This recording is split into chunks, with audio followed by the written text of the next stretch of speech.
My name is John Rowe, known as Jack, and I am a member of Parkdale Association. We're interviewing Jack today. Further to the interviews we had previously, we weren't able to get them to come over at the time. It wasn't convenient. So now we're following up with a talk with him today and to hear his memories. And we'll take to Jack. And you started in with the original Parkdale community. Yes, back in 1950. Okay. And I was the president of the Community Association at that time for about 2 years. And then we decided we were going to build this hall over here, one that we are in now.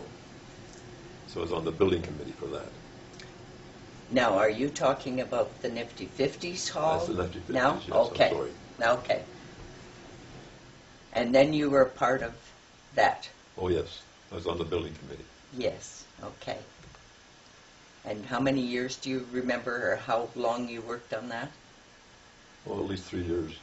Yes? Yeah, at least 3. Okay. And I organized all the volunteers. Good. And we sorted out what they did in their life, their trade. Yes. And if they're painters, then we did the painting. Right.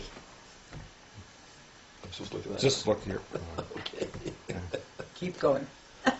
Oh, I don't know. And you organized this would be in terms of phoning for them and the workers? And showing them what to do.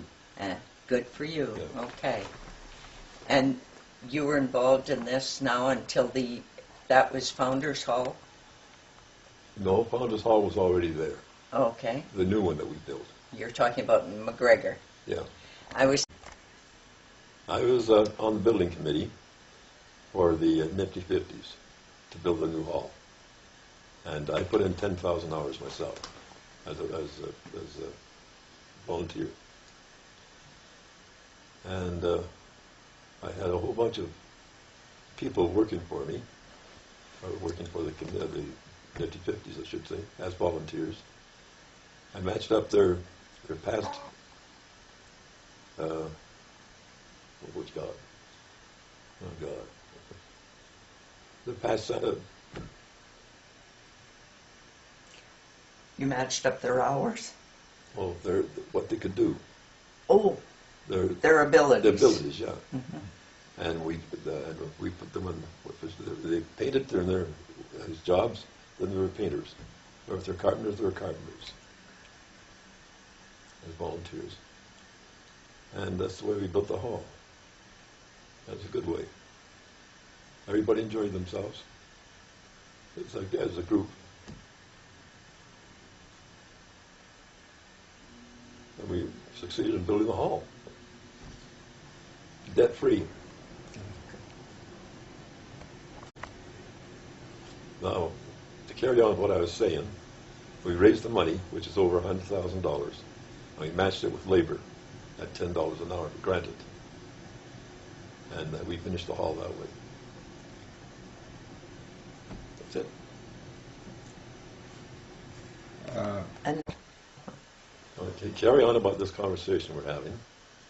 There's approximately 10,000 hours that I put in, and that was part of the planning stages to start with. And that took a bit of time because to agree on what we were going to build. And Jack McGregor was the architect, and I worked with him. And, I can't remember the name of the contractor. Put the walls up for us. Anyways, he got the walls up and we did the rest. The volunteers. We did the inside of it, the drywall, the insulation, and the wiring, of course, and the plumbing. I can't think of anything else. That's okay, I'm recording anyway. Okay. My wife, Nina, her picture's on the wall behind me.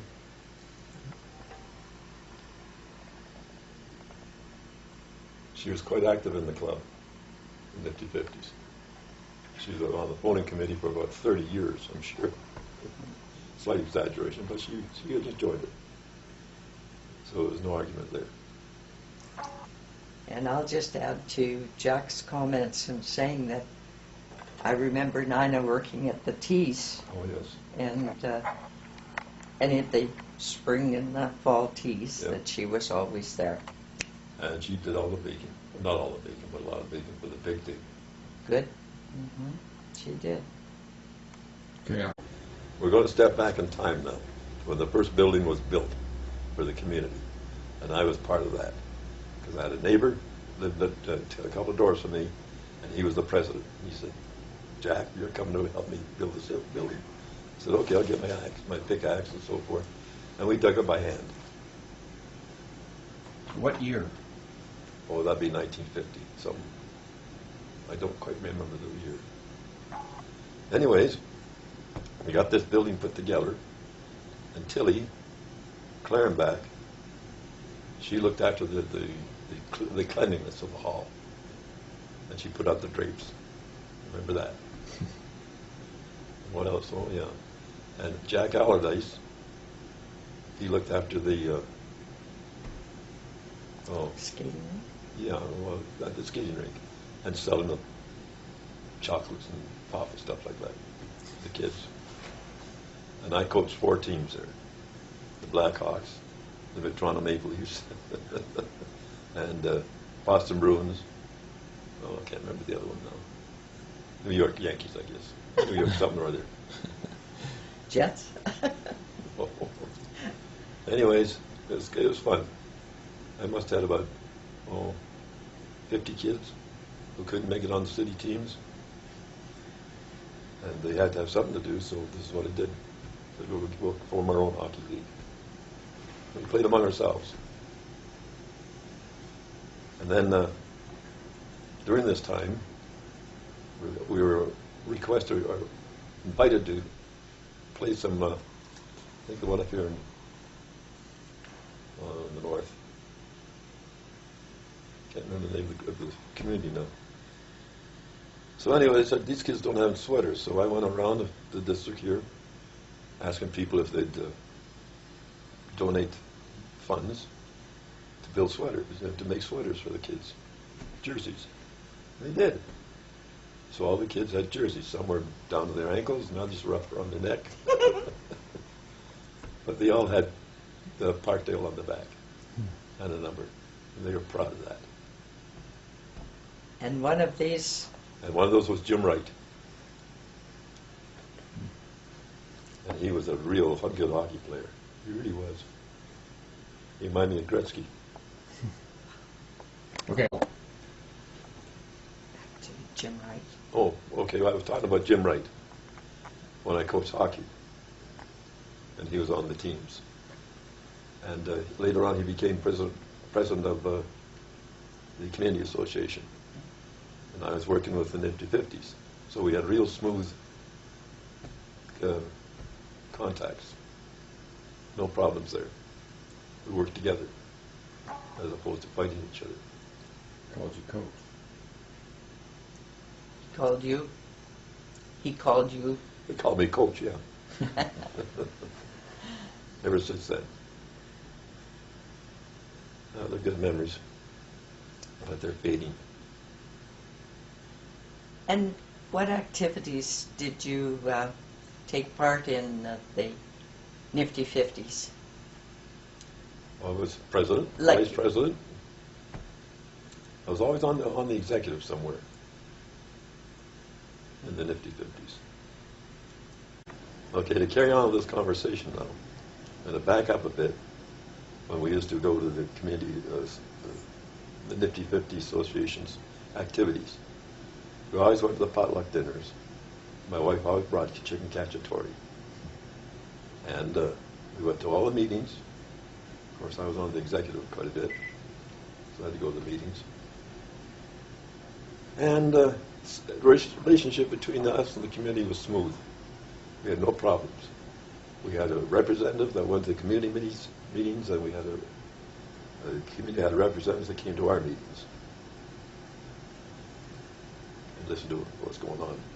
But we're always very, very smooth.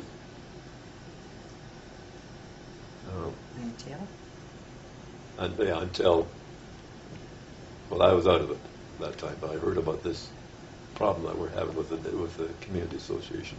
It's ridiculous, absolutely ridiculous. You're on. I'm on. We were talking. Oh, you were talking about the ability to get along together.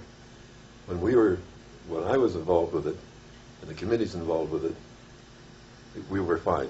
Everything worked smoothly. But recently, apparently, there've been some troubles. There's been some idiot, and I won't mention names, but people know who he is, trying to cause trouble, taking over the whole situation. And he's stupid. That's all I'd say about him.